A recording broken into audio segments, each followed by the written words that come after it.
Kasi mahilig po ako sa candles. Yung mga yung perfume candles. So, ito yung binigay ni Sir sa akin last night. So, ngayon ko lang nagawa ng video. So,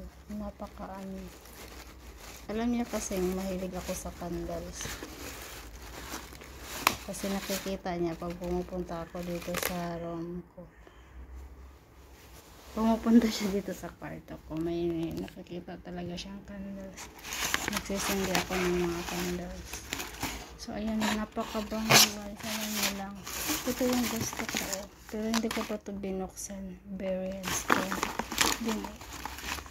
Ito siya. Kumbaga, ilalagay mo yung mga maliliit na candles. Ang hirap maggawa ng videos na. So, ayan po. Ito siya. Lalagay mo siya dyan. Ganyan. Tapos, ipapatong mo itong maliliit na candles. Ito, nabuksan ko na to kasi kahit nga ngayon, naglagay ako dyan. So, napakabango niya. Tingnan niyo. Maliit lang siya, pero as in, mabango talaga. Diba? Tapos, ipapatong mo dyan habang may sisindihan mo siya. So, ayan po.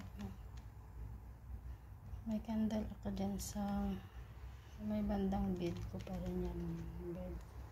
Ito sa kwarto ko to. So, ayan, may candle. So, dito rin. Yan ang ginagawa ko guys. So, yung sa mga maliliit na ito. Dyan. Nilalagay ko dyan. Although ito, pagbili ko nito is mabango siya as in mabango. So, dinagdag ko lang yung maliliit na candles na binigay ni Sir. Tapos, first, ito yung una kong nabili. Lavender. Siya.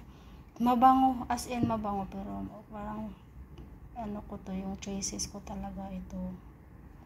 As in. Diyan ko yan nilalagay. Tapos yan. Kasi, every time na nag-read ako ng Bible, nagsisindi ako dyan. So, yan lang. Thank you for watching, guys.